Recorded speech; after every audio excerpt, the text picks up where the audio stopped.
Hello everyone! This quick screencastify is meant to walk you through how to complete this slide deck, considering you are probably going to have to do this one on your own.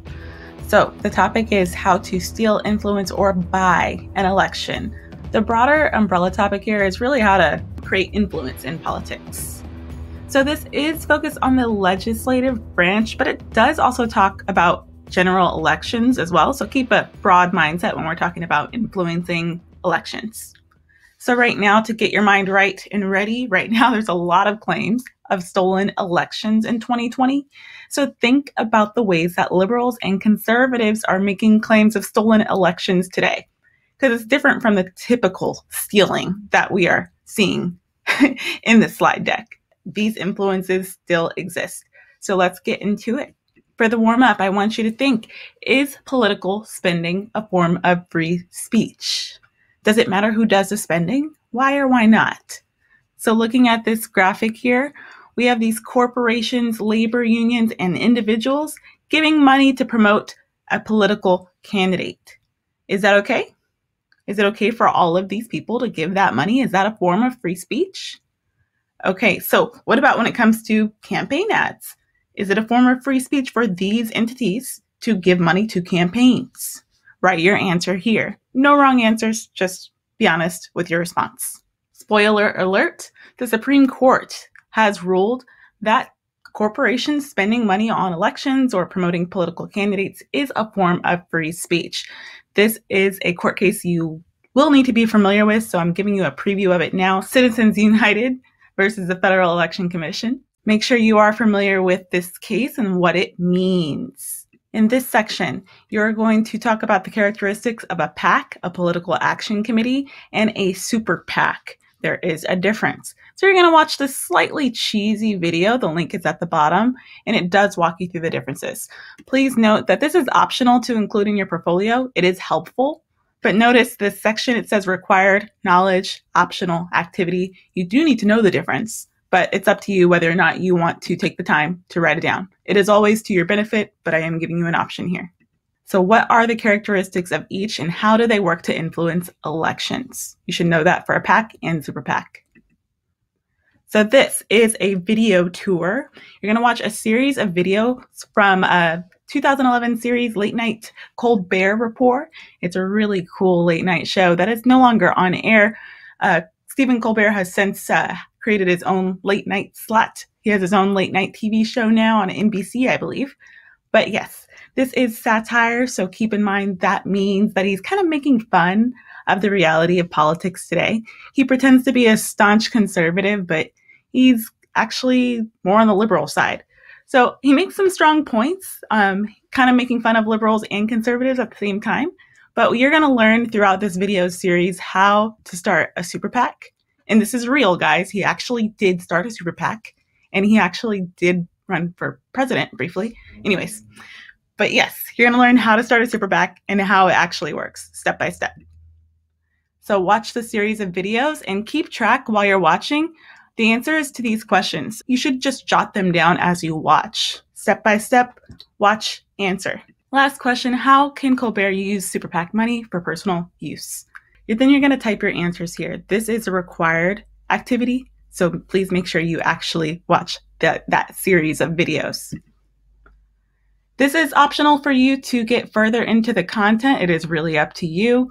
There's a music video on super PACs that does a great job of summarizing how they work. And this is a real website where you can track campaign donations and so much more when it comes to money and politics.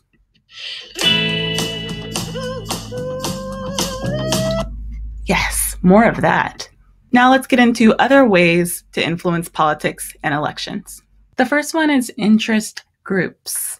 An interest group is an organization of people with similar goals that try to influence the political process. Okay, so interest groups vary in their cause. There's so many different ones out there, and you've even probably heard of a few. What do interest groups do? They lobby. So they use their expertise or their money to promote a political cause. And lobbying is essentially just influencing the political process. Hey, let's go this way.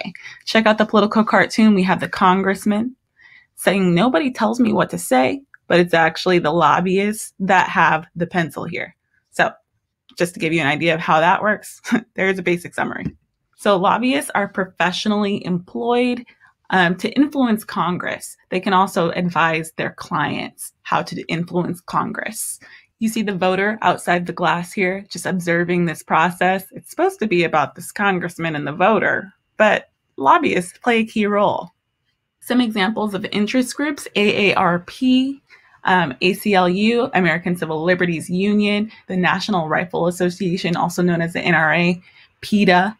All of these interest groups, some of them are extremely powerful, especially the NRA and the ACLU.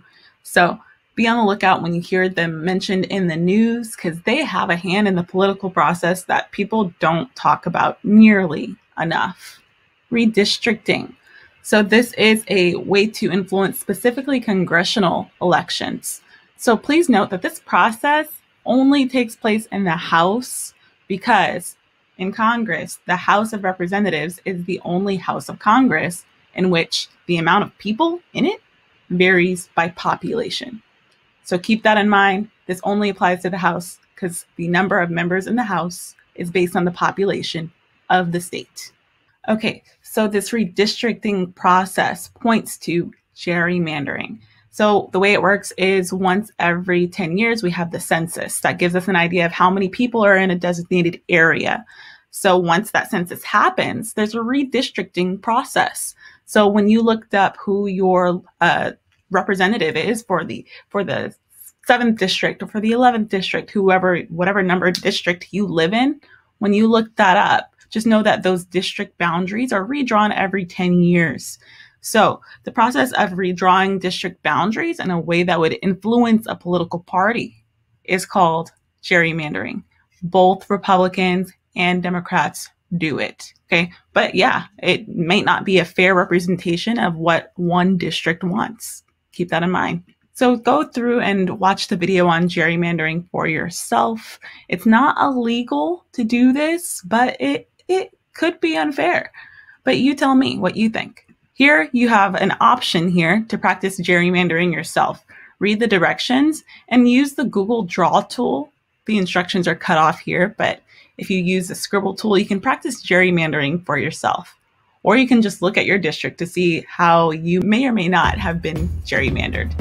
Okay, that's your quick recap. Hope this was helpful for you.